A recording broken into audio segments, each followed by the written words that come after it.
ñëpp moom la ñu war a sax.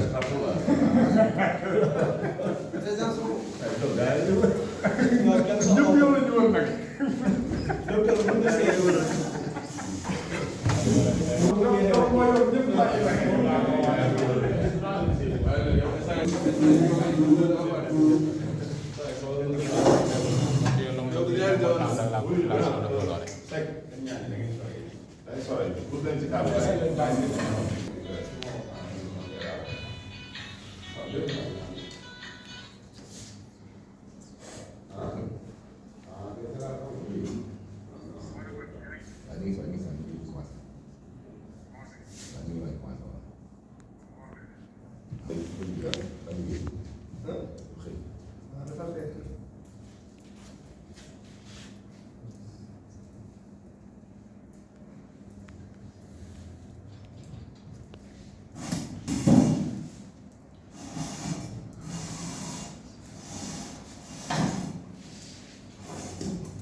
Voilà, vous vous présentez d'abord.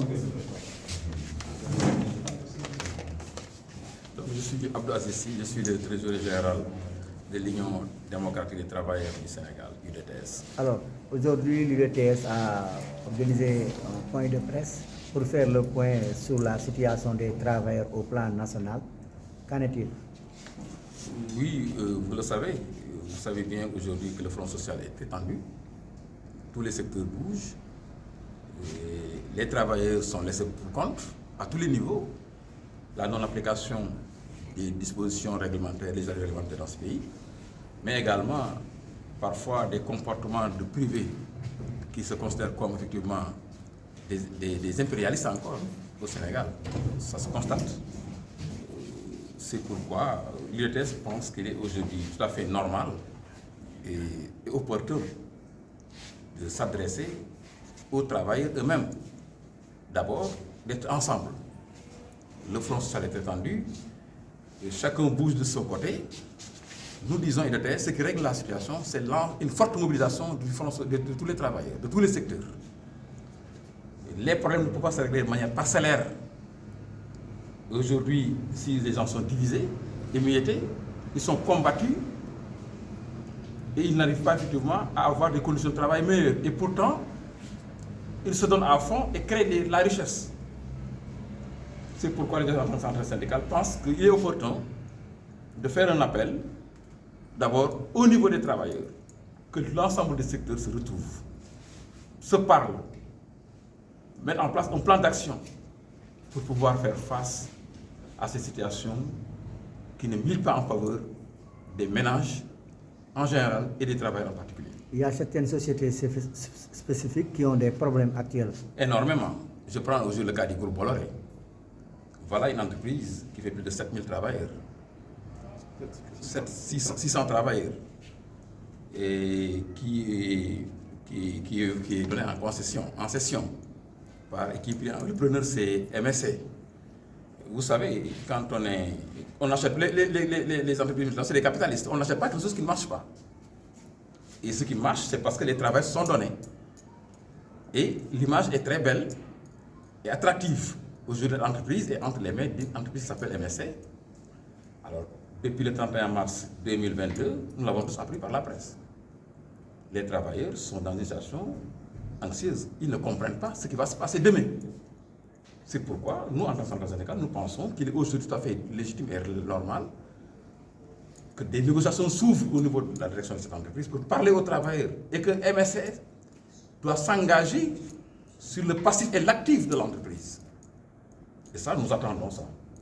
L'autre élément très important pour nous, c'est que dans cette entreprise, il y a des difficultés pour se soigner.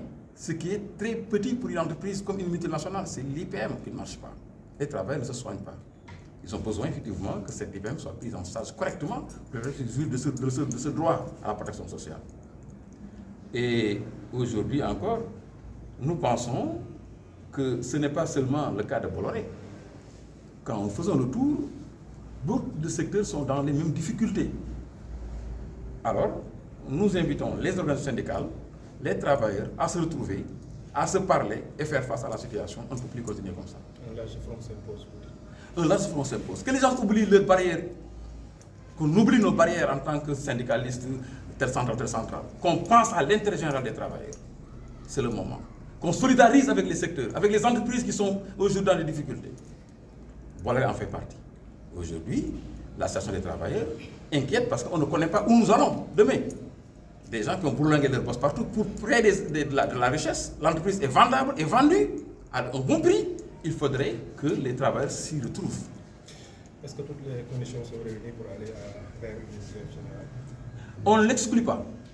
Ce que nous voulons, nous, c'est que tout, comme le disait Max, pour le faire tous les pays, unissez-vous. Nous disons ici et seulement, travailleurs de tous les secteurs, unissons-nous. Unissons-nous, parlons le même langage. Unissons-nous, oublions nos barrières. Pensons à l'essentiel, c'est que les travailleurs doivent effectivement avoir des conditions meilleures. La pauvreté sont les plus pauvres, c'est les travailleurs. Voilà ce que nous disons cette question. ci wolof nga tënkal ñu ko lu waral tey ndaje bi.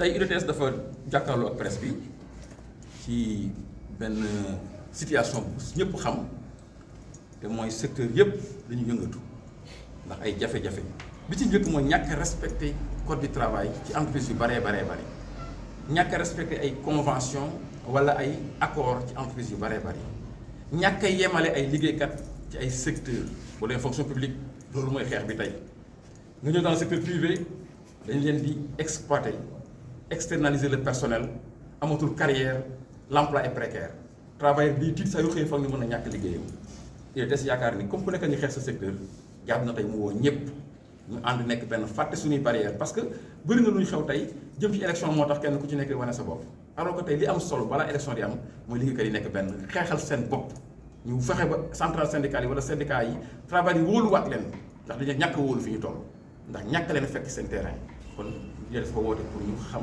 ñu liggéeykat amul parti politique liggéeykat syndicat la am. nee nga am na ay sociétés yoo xam ne fu mu toll nii seen situation jéggi na dayoo. mën nañ ci wax kaawu groupe Bolloré bi nga xam ni tey dafa bokk ci syndicat bi ëppoon doole ci suñu centrale muy syndicat national des transports du Sénégal. alors groupe Bolloré groupe la bu mag boo xam ni ci àdduna bi wër na fu ne am expérience am aussi image bu rafet image am boobu tey daf ko jaay MSC su ko jaayee c'est parce que image bi mu jaay jar na njëgam lu jar njëgam nag boo ko jaayee ñu ko liggéey war nañ ci gis seen bopp. wala liggéeykat yi yaakaar ni tey bu ñu toog rek ñu ne jaay nañ leen ñu nekk ci ngunu mel ni ay ginaar ci kaaf ñu xëy rek jëmale ndeyjoor wala càmmooñ dañu bëgg ki ko jënd wax ay engagement yu leer nañ ci lim fi fekk ndax ki créé richesse ba tax nga ñu nopp leen nobaan si bëgg nañ njëg gu matal njëgu takk gi liggéeykat yi jot seen wàll ci njaay mi liggéeykat yi gis seen bopp ci kii ñëw liggéeykat yi seen IPM mën a dox ñuy faju normal liggéeykat yi nga xam di ci nekk daal kenn ku ci nekk yëg ni kat njaay mi kat amal na la njariñ parce que yéen a tax ñu mën ko jaay loolu bokk na ci li tax aussi ñu boole ci suñu waxtaan suñu xam tey. est-ce que mën nañoo xalaat grève générale? mën nañ ko xalaat ndax nag suñu benn njiit dafa daan wax ni ponkal du dee ci kaw la am ak xiif Aliou Sow ma ko daan wax ponkal du dee ci kaw la am ak xiif balaa caag mu génn rey mbaa ñu rey ko comme dee rek moo fi sës liggéeykat yi jot na tey ñu ànd nekk benn fàtte seeni couleur xam ni ki leen di noot ñaar rek la pouvoir central lay doon muy la fonction publique wala pouvoir décentralisé muy collectivités locales yi wala privé bi nga xam ne dafa ñu am xaalis ñooñu ñooy jàkkaarloo ak liggéeykat yi xam ne ñooy njaati ñooy surga yi te surga boobu tey nekk tegalu ci droit yi nga xam ne moom la am dañ koy bafoué ba ëllëgam dara leeru ci ñooñu nag bu ñu naree dee jaadu na ñu ànd taxaw xool fenn waxandoo benn kàddu yëkkateendoo tegandoo ndax àdduna moom sosoo ba léegi toutes les luttes ont donné des résultats c'est pourquoi le syndicat du bàyyi xeex dafay xeex ci xam-xam ak dëgg ak booloo nekk benn en tout cas ce que aujourd'hui nous constatons te mu lu wér mooy liggéeykat yi daf dañ leen di bàyyi ak seen bopp ak seen bopp kese mettre leen en rade bàyyi leen ñu xeexal seen bopp te loolu jaaduwul syndicat yi war a jóg en tout cas ci loolu. kon taxawal liggéey bi fépp ci biir Sénégal loolu moom est-ce que. am nañ ci yéene lu tax ñu am ci yéene bu ñuy faalewul secteurs yi taxawuñ leen toppatoowuñ leen delloo leen ci buumu njaam jot nañu dagg buumu njaam par la grève. mooy lan nag.